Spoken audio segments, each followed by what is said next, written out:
The ending of Paid Forward when that idiot kid stabbed Haley Joel Osment. Edit, hey, thank you for all the upvotes. That's the most I ever had and didn't expect it at all. I thought the last Airbender movie by M. Night Shyamalan was absolutely amazing, but the last 100 minutes or so just completely ruined it for me. Glass. Someone spoiled the ending for me. Unbreakable is one of my favorite movies. Justice League, fucking Superman gets resurrected and immediately beats the shit out of Steppenwolf. The conflict was just gone, the heroes had no difficulty after he came in. Downsizing. Great concept that could have been done without the forced love story. The Darkest Minds. You can't even make the trailer less romantic only to find out Ruby just like says bye-bye and lets him go. The very last moment of The Crimes of Grindelwald. Hey, let's upheave tons of established lore in the last 30 seconds. The fuck was that? Law-abiding citizen. Damn Jamie Foxx and his ego, Gerard Butler deserved his revenge. The consensus of this post seems to be that Will Smith movies are promising but inevitably terrible. Superman, 1978, he reverses time by flying backwards around the Earth. War of the Worlds, the whole family was fine in their house, and the son was there, even though he ran into a war zone, and he was wearing the same clothes, WTF. The one where Nick Cage is an angel and he falls in love with Meg Ryan's character. He becomes human for her then she dies? WTF. I almost threw my TV out of the window, I was so upset. City of Angles? I'm horrible with movie names. I gotta go with the flying car in Greece. Batman v Superman was pretty weak. Hyped up a big fight throughout the movie which was fizzled out to some other BS. Hancock. Loved the premise and seeing Hancock start as this sarcastic, alcoholic, and bitter hero who's hated by everyone turn into an actual hero that people look up to and respect is touching. The PR angle for a superhero movie was interesting and unique. But then all of that is ruined by the lover's twist and all of Act 1 and 2 pretty much is thrown out.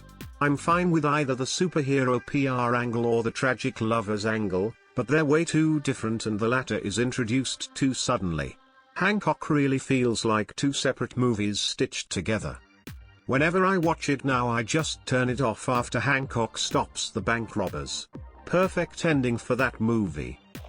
Yesterday. The concept had enormous potential. It was just so unique. What if only one person knew about the Beatles? The movie was fun and suspenseful. And then it just fell flat when he confessed to essentially doing nothing wrong. Just felt anticlimactic. I kind of felt the same way about the invention of lying. Similar concept. I was eager to see it. And then I was unimpressed, but I can't actually remember why. My Sister's Keeper. Especially since I read the book. I very nearly threw my remote at the TV, I was so fucking pissed. Passengers. It could have been an amazing sci-fi movie where Jennifer Lawrence was forced to make the same decision Star-Lord did. Instead they went happily ever after. Mortal Engines. Let's fuck up the book's continuity and change the ending for some bullshit enemies hug crap. I'm a massive fan of the books. Spielberg version of War of the Worlds. Somehow Robbie is still alive and waiting for them in Boston. Not only did the circumstances make his survival virtually impossible, but his character was so annoying that the twist of him being alive just destroyed all my previous satisfaction in him being deceased. How it ends. It wasn't altogether a bad film, but that final scene sure made it one. A simple favor, like it was all mysterious and then some good twists, then she just gets hit by a car and the mom's group is like don't mess with moms or some shit. Like WTF. The ending felt like it was meant for a different movie. Repo Men. Fuck that, it was all in his head nonsense. Bridge to Terabithia broke me as a child. No one can watch that movie / read the book more than once. Yeah, I know the author wrote it to help their kid deal with death, but I went into the theater as an 8-year-old expecting a fun fantasy movie and that is not what I got. Frown. Allegiant. I was actually tempted to break my rented DVD in half. Literally everything after like the first 10 minutes was completely made up by Hollywood. The book ending is completely different and so much better. Why does everything have to have a happy ending, Hollywood? Why can't we just have a good story with a fitting ending? Edit: for those who care to know, Trish dies in the book. She basically becomes Queen of Chicago in the movie. I have so many questions as to why anyone thought that was even a kinda good idea for the end of a series like Divergent. What happens to 4? Christina? Triss's brother? I enjoy disaster movies immensely. The plots are usually stupid, and the characters are pretty boring, but the mayhem of the actual disaster scenes are what keep me watching them. That being said, Knowings, with Nicolas Cage, ending was just dumb. It kinda ruined the whole thing for me and I haven't watched it since. The Circle seemed to be a film warning of the dangers of sharing too much online only to do a complete 180 on the message at the end. I like Titanic, but I don't really like how the story ends. Jurassic World: Fallen Kingdom, I thought it was going to end on a sad and mature ending that you can't save everything, but that stupid girl ruined everything by pressing that button. Edit: never had this much upvotes, thanks. Smile. Titanic, completely ridiculous, a boat that size would sink. Gotta say, the Aladdin remake ending.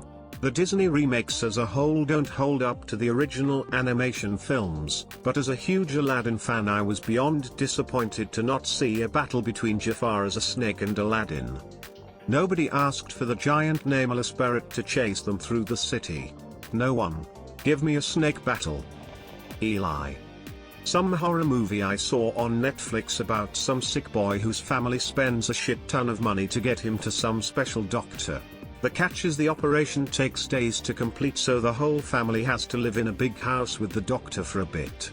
So as the movie progresses, Eli actually starts to get more sick and he believes the doctor is actually killing all the kids she's supposedly helping. He learns through a girl he talks with outside the house that the last kid didn't make it and looked about as bad as he did at the time. Sounds pretty cool, right? Turns out Eli is the son of the devil, and the girl is his sister. He ends up awakening his evil spirit and killing everyone except his mom and new sister. Kid walks out of the whole thing with demonic superpowers and a "I'm a total badass" look on his face. Just shit on the whole movie for me.